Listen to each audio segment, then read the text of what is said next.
Welcome to the Power in Motion podcast, the show for women who want to develop a kinder relationship with their body so you can feel healthy, happy, and confident without restricting food, doing torturous exercise, or constantly worrying about the number on the scale. I'm your host, Kim Hagel, size inclusive fitness specialist and certified non-diet health and life coach specializing in body image. This podcast is here to provide weight neutral, health at every size aligned information and coaching on sustainable habits and mindset shifts so you can feel your very best in the body you have right now. Let's lace up our runners and go for a walk while we chat. Hey, and welcome to the Joyful Movement Show. This is episode 54, and we're talking about what exactly is intuitive eating. I'm your host, Kim Hagel, personal trainer and registered holistic nutritionist. I'm so glad you're here with me today. This episode is part 2 in a 5-part series all about how to eat normally. We're going to explore food and eating and our relationship to food. And I've put this series together in response to so many questions from you guys.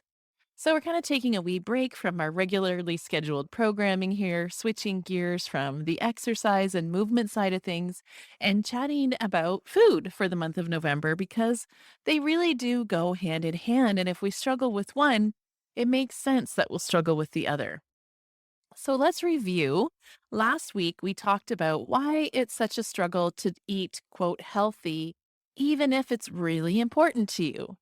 So many women that I meet say that they know what to do and they want to do it, and yet they can't seem to stick to anything long term, no matter how hard they try.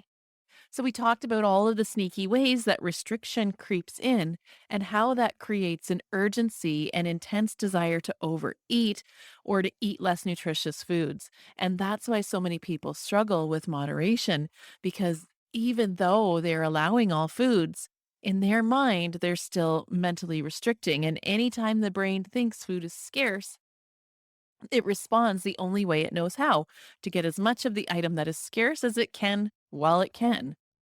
And we talked about how giving yourself unconditional permission to eat is the way out of this binge restrict cycle. So, allowing yourself to have any food, anytime, any amount, for any reason is the way that we begin to rebuild body trust. That's how we can reassure our brain that food is not scarce, that it's available to us anytime we want. And eventually, once the brain understands that, this food is not going to go away and it's no longer forbidden, it eventually stops craving it with such intensity and urgency. All food is just food, and then you can choose what you desire in each moment without guilt or shame. So, then last week in episode 53, I gave you a little hint that intuitive eating is the non diet way to find food freedom. So, that's what we're going to explore today on this second part of this 5-episode series, all about food and eating. We'll talk about what intuitive eating is and what it isn't, and how it can help you take care of your health while reducing the stress you feel about food and weight. But before we get into that, I want to tell you about 2 free resources that I've created and have available to help you at the moment.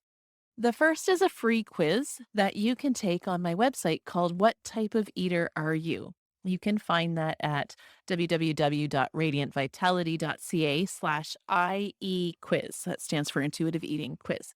And simply click through, and based on the answers you give, you'll be provided with some insight as to what type of eater you are, and then some tips and support for your unique struggles. And then, if you're interested in dipping your toes into intuitive eating and seeing what it's all about, then I would love for you to join our free Facebook group, the Joyful Movement Show community, because we are doing a 30-day intuitive eating challenge within there. So each day for this month of November, you get a simple action task or thought prompt or something to journal so that you can kind of try intuitive eating on, and that I'm in there supporting you and answering all your questions as well. So it's a great way to kind of test the waters and get a small taste of intuitive eating. All right, so let's dive in. What exactly is intuitive eating and how can it help you get off the diet roller coaster and into food freedom? Well, intuitive eating is an evidence based, non diet approach to health and eating that helps you tune into your own body's signals to end the cycle of restrictive eating and heal your relationship with food. It was created by two registered dietitians, Evelyn Tribole and Elise Resch, in 1995, based on their own experience working with clients. So they found after years of working in their nutrition practices that people had incredible difficulty implementing the suggestions and meal plans they were providing. And I can certainly relate to that. That was my experience too back in my early days as a personal trainer and nutritionist. People would come to me looking for nutrition plans for their unique needs. Let's be honest, that was usually weight loss to quote, improve their health in some way. And I would often suggest certain foods to help with their symptoms, but really all they cared about was if they'd lost weight. So I'd do them up a meal plan, list out exactly what to make at each meal, the portions to eat, give them the grocery list, the recipes, and exchange lists so that they could swap things if they weren't in the mood for what I suggested. And I'd spend hours on these things to try to make it as easy as I could for my clients. And even with that, compliance was very low. But clearly, it wasn't just me. These two dietitians had the same experience, and it was from there that intuitive eating was born. They realized that setting people up on diets and meal plans usually ended up getting their clients further away from their desired outcome and often resulted in a disordered relationship with food. So, intuitive eating is all about trusting our body and returning to our innate wisdom to inform how, when, and what we'll eat, just as we did when we were little babies, when we were all natural intuitive eaters. If you're a parent or if you've ever observed a baby, you know that from the second a baby is born, it knows when it's hungry and when it's full, and it knows how to let you know. If you've ever tried to hold a baby off from eating or to force feed a baby who's not hungry, you know it just doesn't work. They won't stop crying if they're hungry and they'll refuse the breast or bottle if they're full.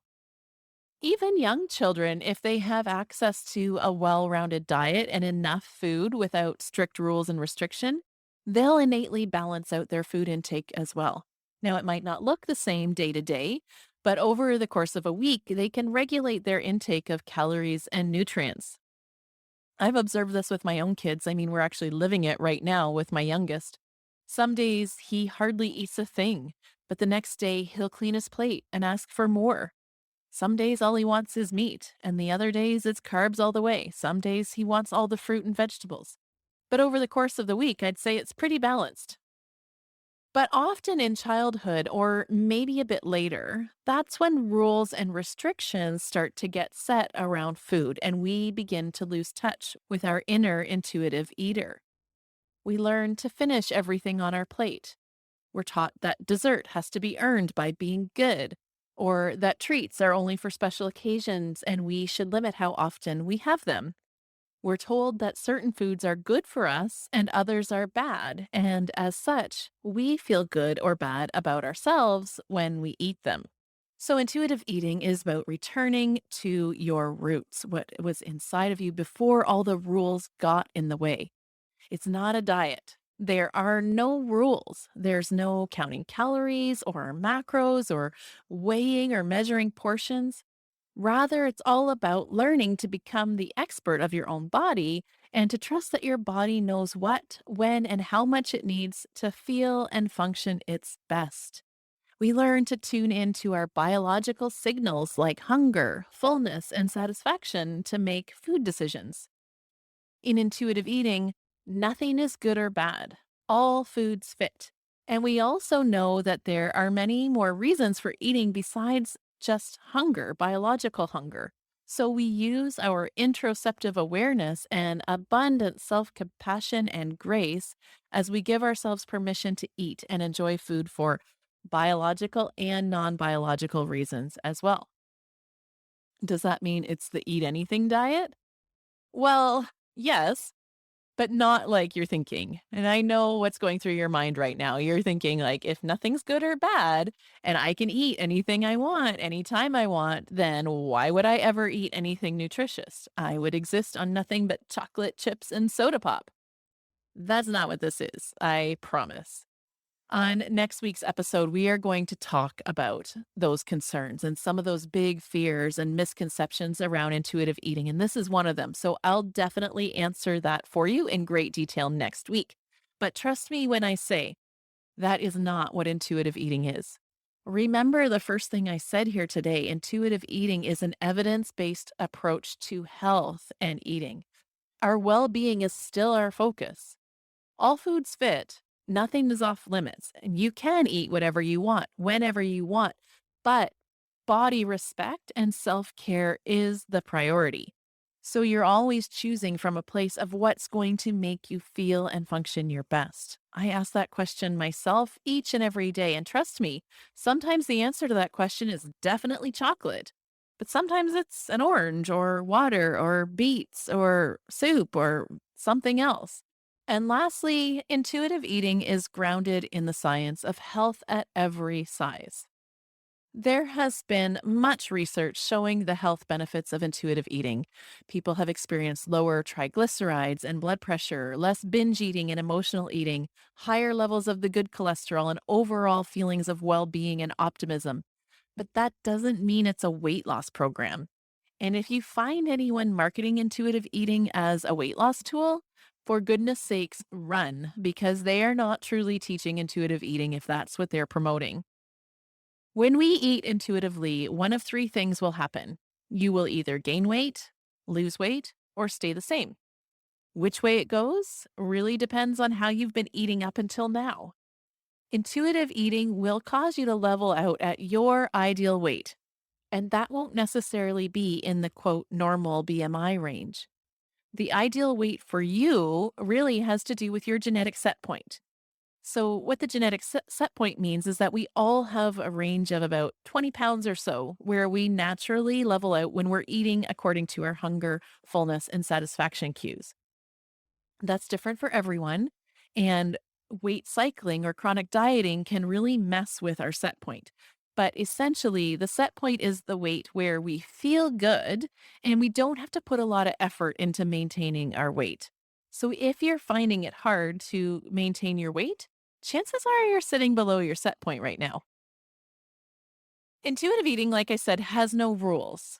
Rather, it's based on 10 guiding principles. Now, we could practically do a full episode on each principle. There's a lot of detail and nuance and individual things to take into consideration of each principle, and that's beyond the scope of this podcast. But I'd like to take a look at each one briefly so that you understand them, and then you can see how they can help you have a more peaceful relationship with food. So, principle one is to reject the diet mentality. So, this step involves taking an honest look at where restricting has gotten you to date. And like I said in last week's episode, maybe you've never formally dieted, but if you followed eating plans or watched what you ate by managing portions or labeled foods as good or bad in an effort to try to be healthy or to control your weight, then I'd like you to do an honest inventory of how that has served you. How do you feel about your body now? How do you feel about food? Where have your weight loss efforts gotten you? And as I always say around here, you are the boss of your body. You get to decide how you want to eat and how you want to move. But if your answer to this question is, it's got me nowhere except stuck on a vicious cycle and feeling anxious, confused, and frustrated, losing the same pounds over and over and over again, then you got a choice to make. You can stop dieting and have a more peaceful relationship with food and improve your health or feel healthier. Rejecting restriction in all of its forms is the first step. And while you're at it, unsubscribe from all the magazines, emails, and social media accounts telling you that weight loss is the answer to all your problems. Principle number two is to honor your hunger. This is the first step to rebuilding body trust. Diet culture is amazing at convincing us that we can't trust our hunger cues because of the rules we've lived with for so long, where we almost automatically judge our internal signals as wrong. We say, that's too much food. It's not time to eat yet.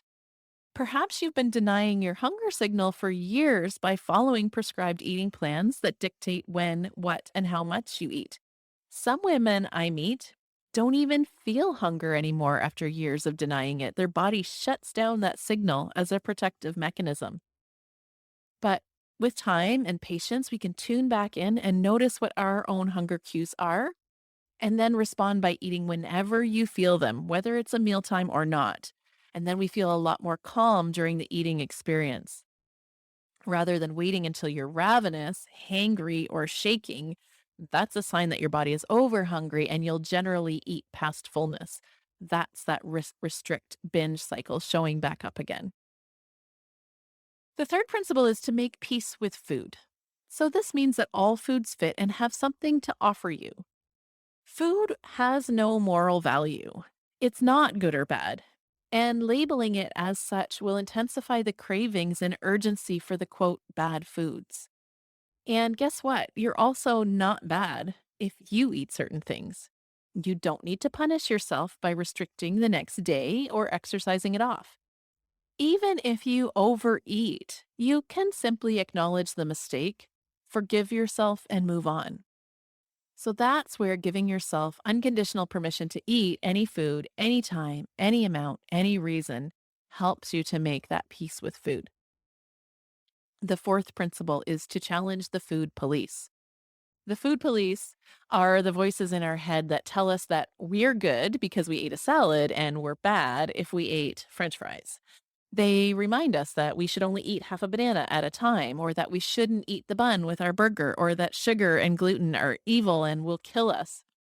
The food police enforce all the rules diet culture has created, and their purpose is to make you feel guilty and ashamed.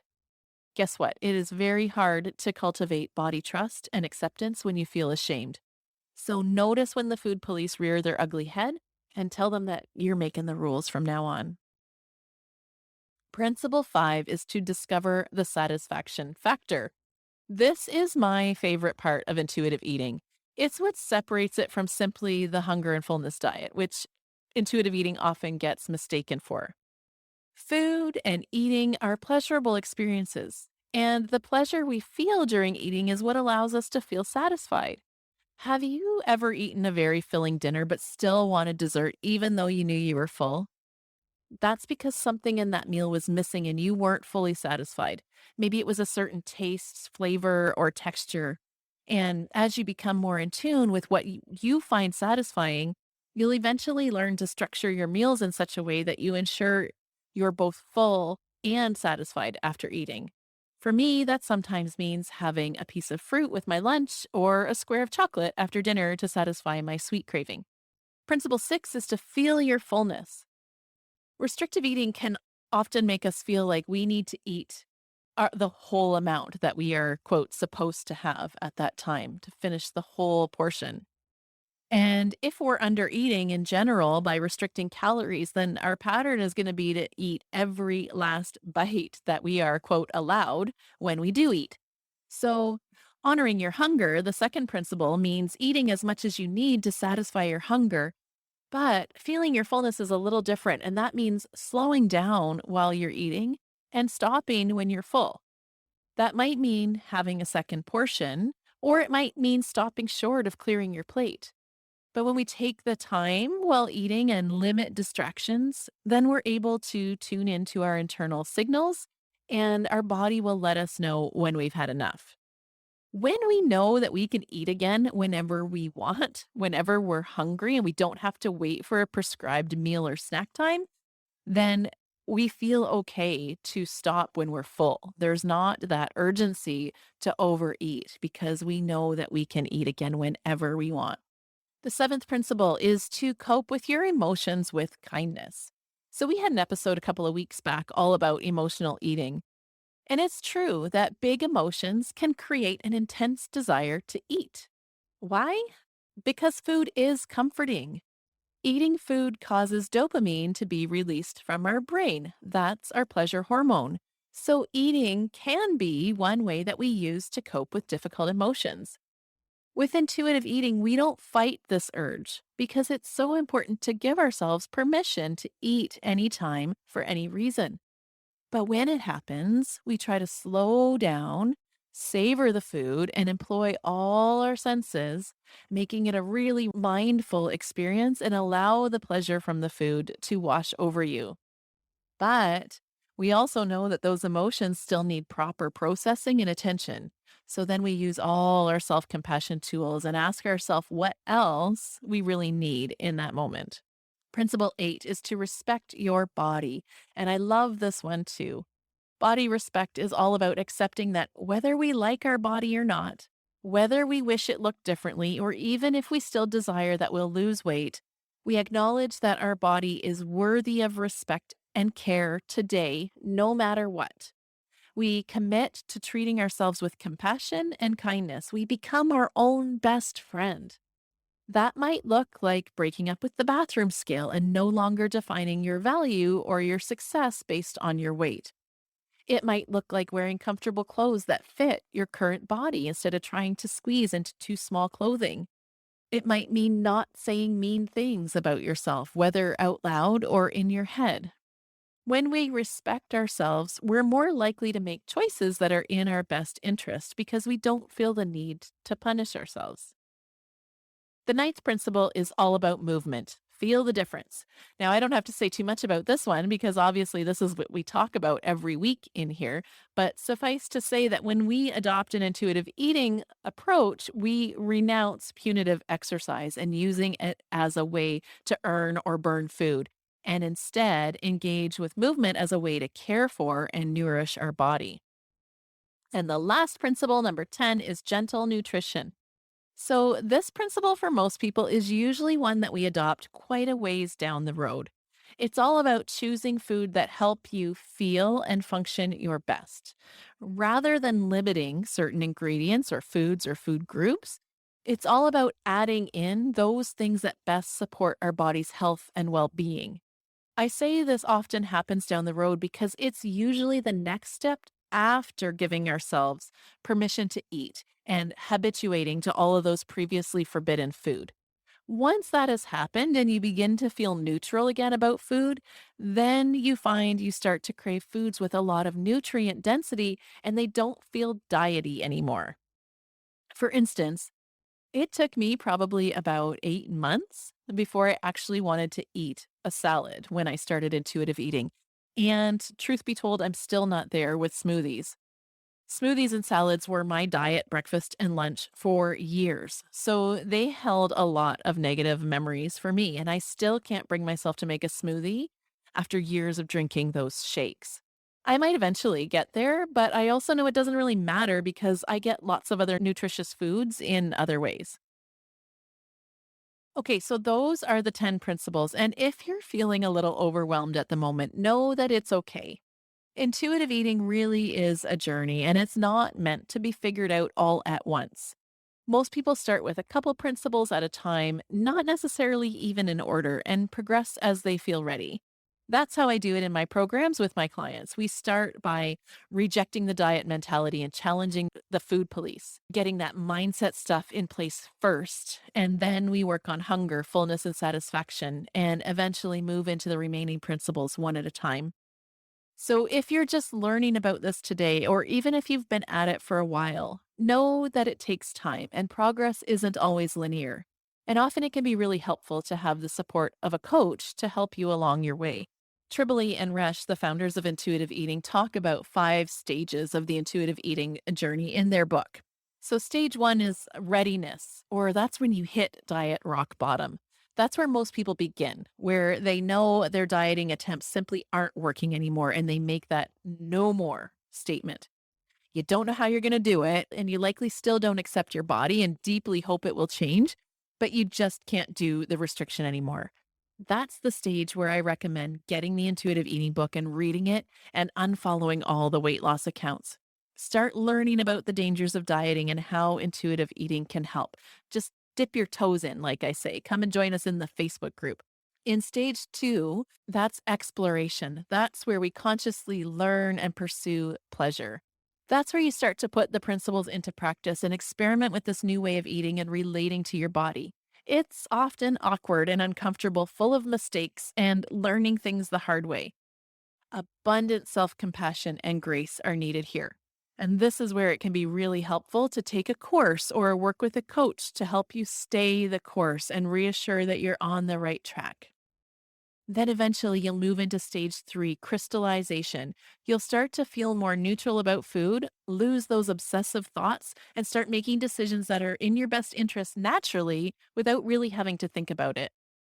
And then in stage 4, your intuitive eater awakens and you start choosing more nutrient dense foods, really tuning into your body's interoception and trusting yourself and operating from a place of true self care and respect.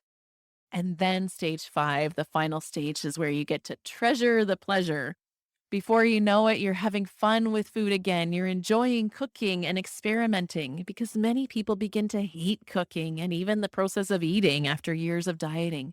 But you'll begin to experience food and movement in a whole new way rather than a burden. They're things that bring you real joy and pleasure.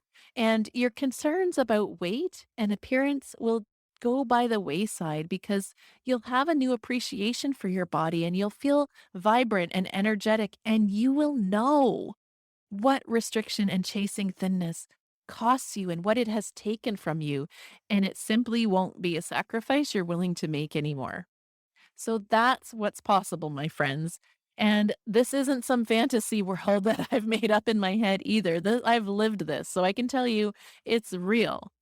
Now, I know that giving up dieting and letting go of the thin ideal can be super scary, and there's lots of what ifs that come up as you're in that first stage of considering intuitive eating. So that's what we'll focus on next week. We'll get into all of those fears and concerns that people have and the misconceptions about intuitive eating so that you've got the straight goods. And then, as I always say, once you're equipped with the knowledge, then you can truly make the best choice for you. So I hope you'll tune back in next week for part 3 of this series. We'll talk about those fears and misconceptions. And then the following week, we'll be chatting with a client of mine, Stacy, who will be sharing her intuitive eating journey and how it helped her get off the diet roller coaster. And then on the 5th week, we're going to chat about how intuitive eating can help you navigate holiday eating, which I know can be a stressful event for many folks. As always, I am here for you. So if you've got questions about anything we talked about today, please don't hesitate to shoot me a DM or come join us inside the Facebook group, the Joyful Movement Show community. It's linked up in the show notes because there's tons of support available for you there. And like I say, it's that place where you can kind of dip your toes in and test the waters with intuitive eating this month and try it out. So, if you loved this episode, please do share it and help spread the word. And if you got a minute, please go on over to Apple Podcasts and leave us a rating or review. It means the world to me. Thank you so much for hanging out here today. Be well, and here's to your radiant vitality. Thanks for tuning into the Power in Motion podcast today. If you love what you're learning here, then I invite you to take the next step of embodying these concepts into your own life so that you can live your healthiest, happiest life and never again feel held back by your body. Coaching is the fastest, most efficient pathway to taking what you know in your head to actually applying it and seeing results. Whether you're looking to make changes around movement, food, body image, or all three, I'm here to help you nurture a kind, respectful, and trusting relationship with your body so you can feel your very best. Click the link in the show notes to book a free consultation, and together we'll uncover what's getting in the way of you having the results you want. You'll leave this call knowing exactly what you need to work on, and together we'll explore whether one of my coaching offers is a good fit for you. I can't wait to meet you.